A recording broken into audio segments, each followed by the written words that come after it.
परम पूज्य गुरुदेव परम वंदनीय माता जी सूक्ष्म रूप से विद्यमान है। नमन करता हूँ, मानव मात्र को प्रणाम करता हूँ और प्रणाम करता हूँ दोस्तों आदि शक्ति माँ गायत्री,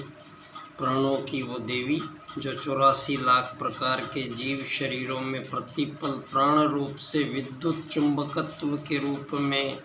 प्रतिपल स्पंदित होने वाली वो देव शक्ति, वो देव दिव्य परमात्मा का अंशज हम नमन करते हैं आज शक्ति माँ गायत्री को। दोस्तों यहाँ मोटी मोटी सी कुछ बातें आप सब लोगों के समक्ष में रखूँगा जिनमें बहुत सार है, सार की बात है। दोस्तों इन दिनों में एक बात प्रमाणित हुई है कि भगवान श्री राम का बनाया हुआ श्री राम सेतु पुल आज नासा की सैटेलाइट से पूरी दुनिया के समक्ष प्रस्तुत हुआ है और नासा ने उसकी खोजबीन करके और ये निष्कर्ष निकाल कर ये लिखा है कि ये पुल 4 या 5 हज़ार साल पहले का मानव निर्मित पुल है जो यहाँ भगवान श्री राम ने बनाया था। दोस्तों आज तक जद्दोजहद तो इसी बात पे थी कि हमारी आज़ाद भारत की आज़ाद सरकार कुछ दिन पहले तक ये कह रही थी, हलफनामा पेश करके सुप्रीम कोर्ट में कि भगवान श्री राम एक काल्पनिक चरित्र है, कहानी की बातें हैं। लेकिन अब जैसे जैसे आप लोगों का विज्ञान ये बढ़ रहा है, ये विज्ञान के साथ साथ ये प्रमाणित हो चुका है कि यहाँ 5000 वर्ष पहले भगवान श्री राम का श्री राम राज्य था और यहाँ राम और रावण का युद्ध हुआ था और रावण की सोने की लंका थी और रावण बहुत शक्तिशाली प्रकांड विद्वान था। वेदों का प्रथम भाष्यकर्ता रावण था। इतनी प्रकांड विद्वान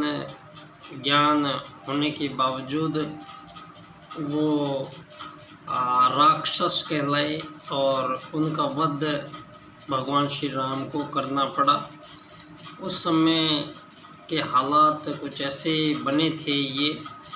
कि सतयुग के बाद में यहाँ पर मानवों के चिंतन में जो त्रुटियाँ आई और यहाँ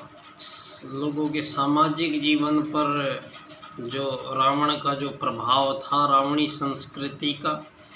यहाँ 2 तरीके से इनको हम समझ सकते हैं। राम अर्थात आत्मा का ज्ञान, आत्मा का क्षेत्र, आत्मा का परिचय, परमात्मा का क्षेत्र। और रावणी संस्कृति को आप कह सकते हैं भौतिक विज्ञान, शरीर के संबंधी आनंद, भौतिक पदार्थों की प्राप्ति, भौतिक पदार्थों का रमण, भौतिक पदार्थों में मानव जीवन की महत्ता और सार्थकता को समझ लेना, ये रावणी संस्कृति है। और राम संस्कृति है, जब भगवान श्री राम यहाँ पर आए तो यहाँ सबसे पहले जब भी मानवीय चिंतन में जो त्रुटियाँ हुई थी तो यहाँ एक मानव दूसरे मानव को भिन्न समझ रहा है और एक मानव दूसरे मानव को पीड़ा दे रहा है, एक मानव दूसरे से स्वार्थ साध रहा है, एक मानव दूसरे का हनन कर रहा है और एक मानव दूसरे को प्रताड़ित करता है, एक मानव दूसरे को हिंसा करता है, व्यभिचार करता है और मानव के साथ जो ये संबंध सारी धरती पे मानवों के बीच बिगड़े हैं। दोस्तों इनको समझने के लिए वही हमें समझना पड़ेगा कि मानव के 2 रूप हैं। दोस्तों एक कथा आती है बड़ी प्यारी। यहाँ ब्रह्मा जी के पास इंद्र और विरोचन दोनों आत्मज्ञान के लिए पहुँचे। तो भगवान ने उनको कहा कि आप दोनों सज धज कर जाइए और वहाँ बाहर कुआं है और कुएं में अपनी प्रतिछाया देखिए। जो आपको कुएं में दिखाई देगा वही आपका आत्म परिचय होगा। तो इसमें विरोचन बहुत सज धज के गए और जाकर कुएं में उन्होंने झांका तो कुएं में उनको अपने शरीर, सुंदर आभूषण और बहुत सुंदरता जो अपने शरीर पर दिख रही थी वो कुएं में दिखी। तो विरोचन ने देखा कि ये बहुत सुंदर शरीर है और इस पर बहुत अच्छे वस्त्र हैं और ये वस्तुतः ये जो शरीर दिखाई दे रहा है सुंदर, वस्तुतः यही आत्म तत्व है मेरा। और विरोचन चले आए ब्रह्मा जी के पास और उनसे आकर कहा कि मेरा ये सुंदर देह ही मेरी आत्मा है, आत्म तत्व है। और उधर इंद्र बार बार उसमें अपने आप को निहारते और थोड़ी देर देखते और फिर वापस चले जाते, फिर आते, फिर देखते, फिर चले जाते। तो जाकर ब्रह्मा जी के पास कहा कि मुझे तो उसमें जो दिखाई देता है वो उसमें आत्मा तत्व तो मुझे उस शरीर में दिखाई नहीं देता है और बार बार वो शरीर तो बदलता रहता है, तो शरीर में जो दिखाई दे रहा है वो तो मैं नहीं हूँ। तो दोस्तों ये एक कथा मात्र हो सकती है, लेकिन इसका सीधा सा अर्थ यही हुआ कि धरती पर जो प्रथम मानव आए तो उनमें से एक मानव इंद्र के वंशज से है जो अपने आत्म स्वरूप को, शरीर के अंदर की अपनी आत्मा को, अपने परमात्मा को इनको देखता है और उनके लिए जीवन की रीति नीति बनाता है और आत्मज्ञान प्राप्त करके और परमात्म तत्व की प्राप्ति में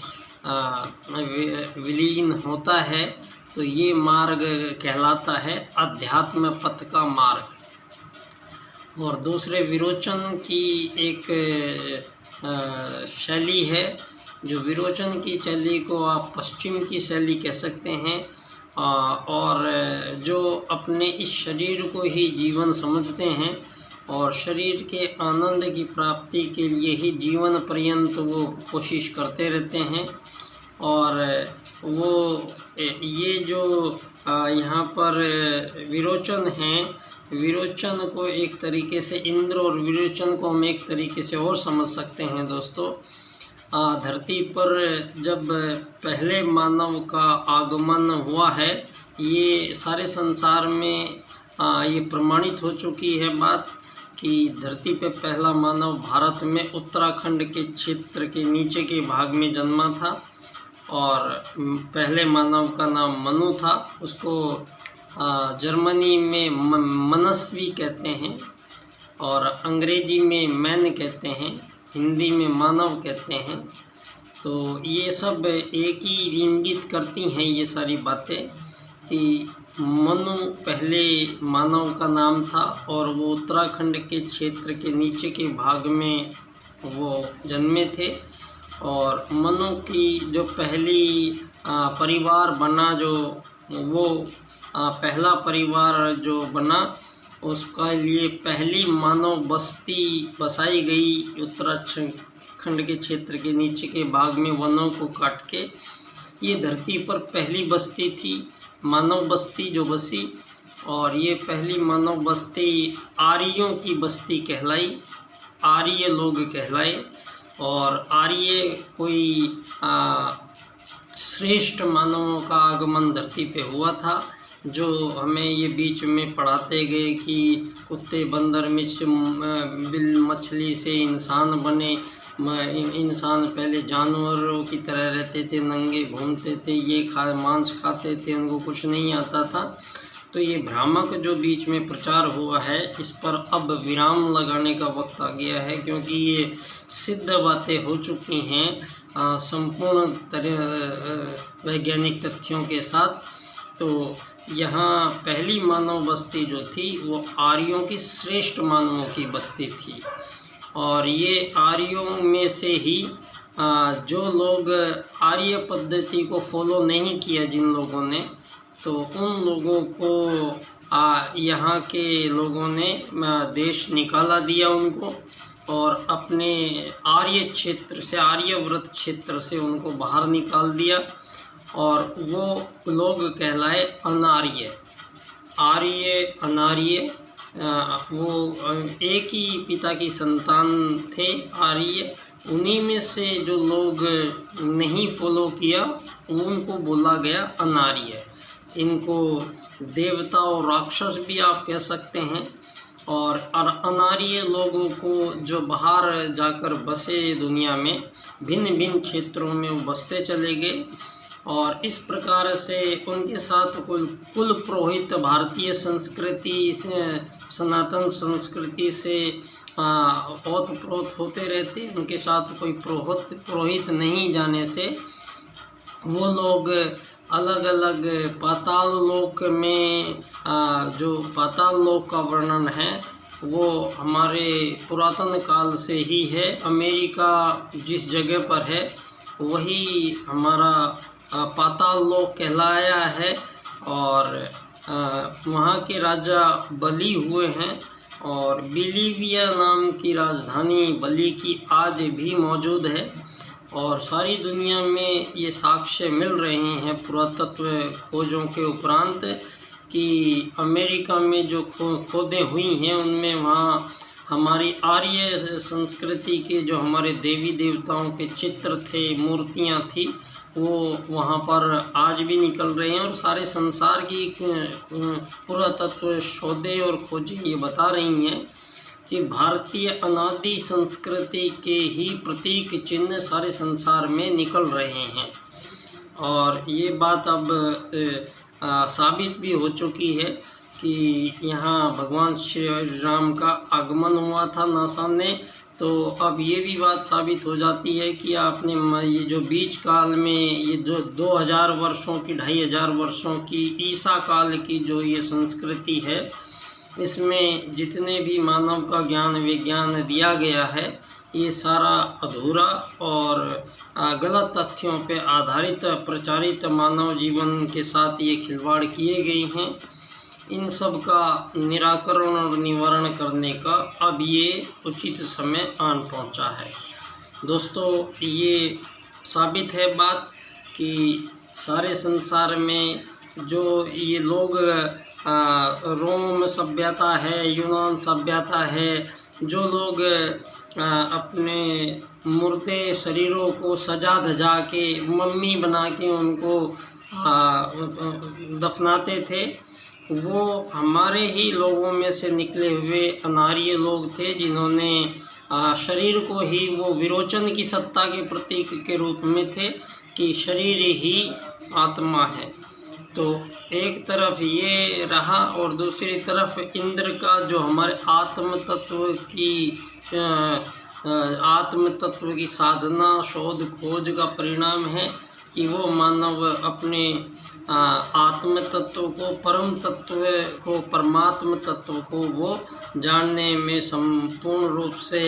सक्षम हो पाए। और उन्होंने अथाह ज्ञान विज्ञान का महासागर सारे संसार के सम्मुख विभिन्न आध्यात्मिक साधनाओं का प्रतिफलन और महान वैज्ञानिक शोधों के परिणाम हमारे इन आर्ष ग्रंथों में उन लोगों ने संजोए हैं और सारे संसार का मार्गदर्शन किया है। दोस्तों, आज ये परम पूज्य गुरुदेव का युग परिवर्तन काल का संभवतः अंतिम चरणों में युग निर्माण योजना का ये काफिला सारी दुनिया में आन पहुंचा है। तो आज परम पूज्य गुरुदेव ने ये स्पष्ट घोषणा की हुई है कि अब सारे संसार में सारे मानवों को एक ही धुरी पर इकट्ठा होना पड़ेगा और सारे संसार के बीच जितनी भी मानवों के बीच समस्याएं चल रही हैं, उन सारी समस्याओं का संपूर्ण रूप से निवारण और निराकरण करने के पश्चात सतयुग की वापसी के रूप में परम पूज्य गुरुदेव युग परिवर्तन जो ये कर रहे हैं, इसमें मूल रूप से मानव की समस्त प्रकार का ज्ञान विज्ञान गतिविधियां, चिंतन, मानव की क्रियाएं, इन सब पर